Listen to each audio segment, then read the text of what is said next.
салом дӯстони футбол, ман барои шумо чун ҳамеша хабарҳои тозатарини ҷаҳони футболро ҷамъ овардам ва якбора аз воқеаи асосии ҳафта сар мекунем.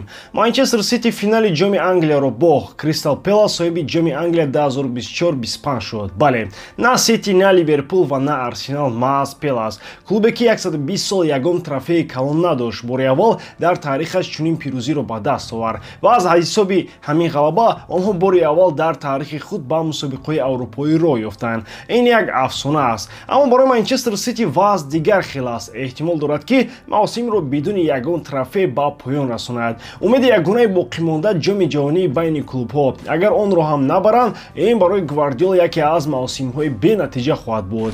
دوستان، خاطر رسان میکنم که امروز در کانال تلگرام من ما یک شام پر از فوتبال داریم. اول تماشا میکنیم آرسنال نیوکاسل، بعداً بارسلونا ویلاریال و البته ریال مادرید سویلیا. بازی دیگر نیز هستند که شما میتونید آنها رو نیز در کانال من پخش مستقیم تماشا کنید. همینطور حتما با کانال همراه شوید. بازی کانال رو با صفت خوب بینید، با کیف فوتبال تماشا کنید و در محیط زنده با من و دیگر مخلصان محاکمه نمایید. سلکه تلگرام کانال در اپیسیون و کامنتر این ویدیو گذاشته شده است. از شما مثل هر وقت لایک و در کانال ابونه شدن از ما باشد هر روز ویدیو نو برآوردن. اکنون در یگان جو باز داشتید که دوامش ماش نمیگذرد.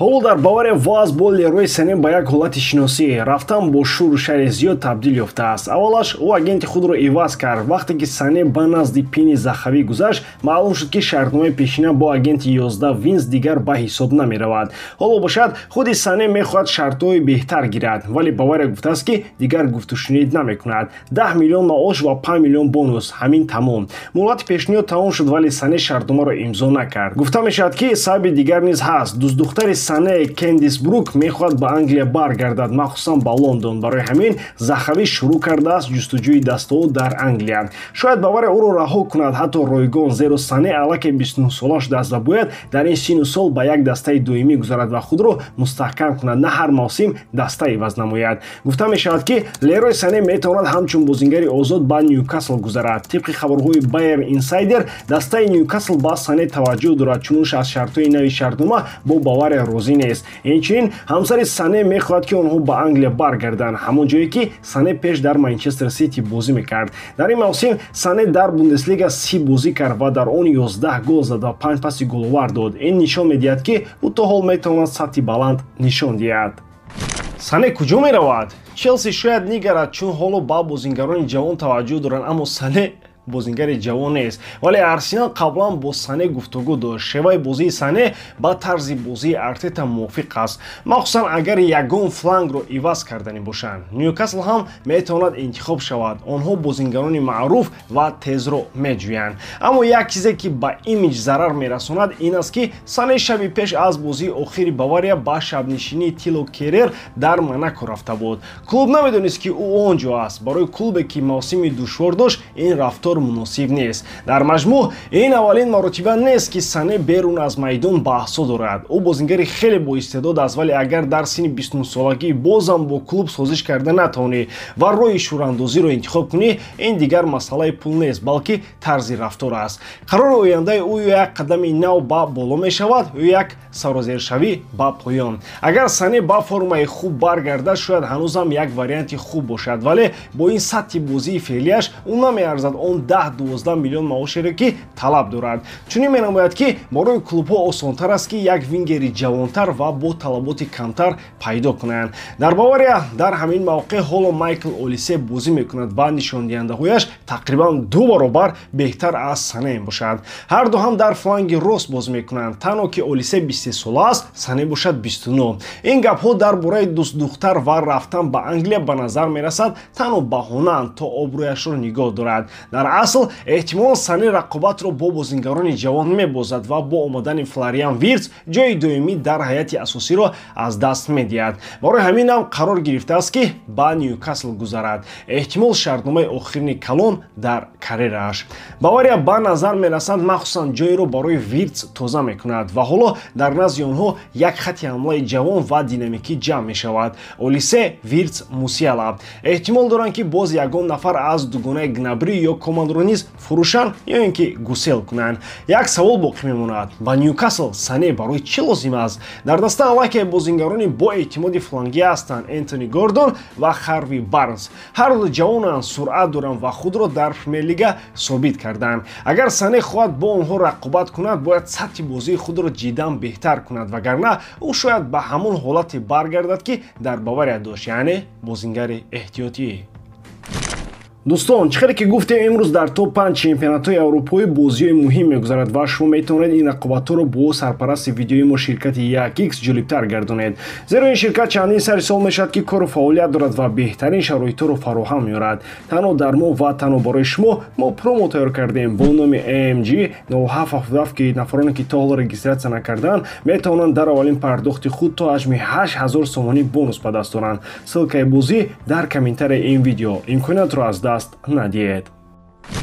Роҳбарияти Манчестер Юнайтед омода аст ки ба Рубен Аморим барои равзанаи трансферии тобистон 200 миллион фунт ҷудо кунад. Пресса бо чунин сарлавҳаи дурахшон баромад кард, вале албатта як аммо вуҷуд дорад. Дар чунин ҳолатҳо бе аммо намешавад. Ҳама ин маблағҳо танҳо дар он сурат ҷудо мешаванд ки агар Манчестер Юнайтед Лигаи Аврупоро бурда ба Лигаи Чемпионҳо роҳ ёбад. Ин як ангезаи ҷиддӣ барои девҳои сурх аст то дар финал аз болои Тоттенхем ғалаба кунад. Гарчанде шубҳае нест ки роҳбарияти мурғон низ ба Анге Постекоглу чизҳои зиёд ваъда мекунанд агар трофееро аз дасти рақиб гирад. Финали Лигаи Аврупо 21 май баргузор мешавад ва моро як бозии пур аз эҳсосот интизор аст. Ду даста, ду ангезаи ниҳоӣ. Барои ҳарду ин бозӣ метавонад мубориза барои зинда мондан бошад. Агар мағлуб шаванд, Аморим ва Постекоглу метавонанд корҳояшонро аз даст диҳанд. Зеро мавсими Премер Лигаи Англия барои ҳардуи клуб пурра ноком буд. Манчестер Юнайтед ҷои 16-ум, Тоттенхем 17-ум.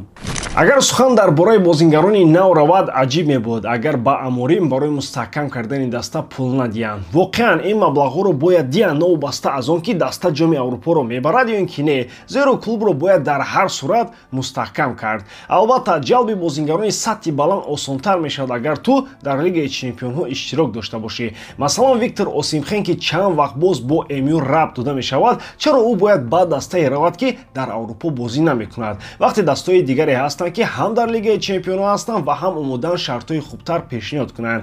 Ин масъала танҳо ба Осимхен дахл надорад, ба ҳамаи бозингарони сатҳи баланд дахл дорад ки имрӯз дар бозор талабот доранд. Ва як ҷанбаи дигар, ҳузур дар Лигаи Чемпионҳо тақдири бозингарони феълии Манчестер Юнайтедро низ муайян мекунад. Бруно Фернандеш барои мисол ба ӯ аз Арабистони Саудӣ 60 миллион дар сол пешниҳод мешавад. Агар клуб ба Лигаи Чемпионҳо роҳ наёбад ва маблағ барои мустаҳкам кардани ҳайат нагирад, пас чаро Бруно бояд бимонад? Шояд барои ӯ беҳтар аст ки пул кор кунад ва ба Арабистони Саудӣ равад. Мо албатта фақат тахмин мекунем ки бозингари португалӣ чӣ фикр дорад. Аммо ростӣ бозии ниҳоии Лигаи Аврупо метавонад аз лиҳози интрига ҳатто аз финали Лигаи Чемпионҳо Интер ва ПСЖ ҷолибтар шавад. Аз ҳамин хотир бо ҳаяҷон интизори он ҳастем. Чунин ба назар мерасад ки Реал Мадрид ҷиддӣ тасмим гирифтааст ки хатти чапи муҳофизатро мустаҳкам кунад ва ҳадафи асосии клуб ҳоло Алваро Карерас аз Бенфика мебошад. Ин бозингар ҳамагӣ 22 сола аст, вале дар мавсими гузашта ба яке аз муҳофизони канории дурахшон дар Португалия табдил ёфт. Ӯ ҳаракатнок аст, ҷасурона ба ҳамла мепайвандад ва дар мудофиа низ оқилона бозӣ мекунад. Карерас чизи миёна байни Ферлан Менди ва Тео Эрнандеси ҷавонро ба ёд меорад. Гарчанде ки ҳуқуқи аслии ӯ дар дасти Манчестер Юнайтед аст, вале Карерас дар асл аз он ҷо гурехтааст. Дар Англия худро нишон надод, вале дар Бенфика пурра кушода шуд. Ҳоло Юнайтед то охири сол ҳақ дорад ки ӯро бо нархи 18 миллион евро баргардонад ва маҳз ҳамин банд Реалро каме нигарон кардааст. Вале худи Карерас ошкоро гуфтааст ки намехоҳад ба Манчестер баргардад. Барои ӯ Испания услуби Ла Лига ва имкони бозӣ дар Бернабеу наздиктар аст. Реал кӯшиш дорад ки бо Бенфика бевосита гуфтушунид кунад ва нархи 50 миллионро кам намояд. Ҳамзамон клуб баъзе алтернативаҳоро низ дар назар дорад. Милош Керкес аз Бормон ва Тео Эрнандес аз Милан ки аллакай пешниҳод шудааст, вале афсус ки дар рӯйхати афзалиятҳо нест. хушбахтона дида мешавад ки клуб аллакай коркарди фаъолона дар бозори трансфериро оғоз кардааст ва диққат ба он нуқтаҳои равона шудааст ки дар онҳо воқеан мушкилӣ вуҷуд дорад. хатти муҳофизат бешак нуқтаи аввалест ки бояд мустаҳкам карда шавад, махсусан фланги чап. Аз ин ҷиҳат таваҷҷӯҳ ба Алваро Карерас як қадами мантиқӣ ба назар мерасад. Дар бозии Бенфика бо Барселона Карерас нишон дод ки метавонад бозингарони хатарнокро безарар гардонад. Ямал дар он дидор асосан ҳеҷ коре карда натавонист. Ин аллакай нишондиҳандаи ҷиддист. Агар ба оянда назар кунем, як хатти дифои ҷолиб шакл мегирад. Карерас, Хесен, Асенсио, Трент. Ҳама ҷавон, пурэнергия ва бо потенсиали баланд. Дар чунин ҳолат муҳим он аст ки тарбия ва рушди дуруст муҳайё шавад. Ёдовар мешавем ки Серхио Рамос низ як замон танҳо як ҷавони бо истеъдод буд, вале дар системаи дуруст ба як ситораи ҷаҳонӣ табдил ёфт. Ин гурӯҳи нав низ метавонанд чунин рӯи рушдро тай кунад. Гуфтан лозим аст ки Карерас барои футболи Испания шахси ношинос нест. Аз синни 14 то 17 дар системаи ҷавонони Реал тамрин кардааст. Ба як маъно ӯро метавон тарбиятёфтаи клуб донез. Баъдан ба Англия рафт, вале маҳз дар Португалия бозии худро кушод. Хусусан ҳамчун муҳофизи фланки хуб бозӣ мехонад ва аз рақибони қавӣ наметарсад. Ҷолиб он аст ки Манчестер Юнайтед то ҳол ҳуқуқи харидро нигоҳ медорад, вале худи бозингар мувофиқи маълумотҳои расонаҳо хоҳиши бозгашт ба Англияро надорад. Агар созишнома бо Бенфика амалӣ шавад, ин метавонад як трансфери оқилона барои оянда гардад. Агар не, дар рӯи хатти номзадҳои эҳтиётӣ аллакай номҳои Керкес ва Тео Эрнандес зикр шуданд, ҳарчанд ки Тео дар радарҳои аввал қарор надорад. Ба назари ман Карерас як сармоягузорӣ барои оянда аст. Ӯ шояд фавран бозингари асосӣ нашавад, вале бо назардошти сину истеъдод метавонад ба як ситораи воқеӣ табдил ёбад. Савол дар он аст ки Реал пеш аз он ки Эмио фикрашро тағйир диҳад муваффақ мешавад ки трансферро пӯшонад ё ин ки не? Шумо чӣ фикр доред? Карерас хуб аст ё ин ки Тео Эрнандес? Ба ҳамин тамом боридарам ки эҷодкории ман ба шумо писанд меояд. Лайк, комментария ва дар канал обуна шуданро аз ёд набароред. Бо шумо мисли ҳар вақта Муҳаммад Гаиров. Хайр бордарон дар паноҳи Аллоҳ.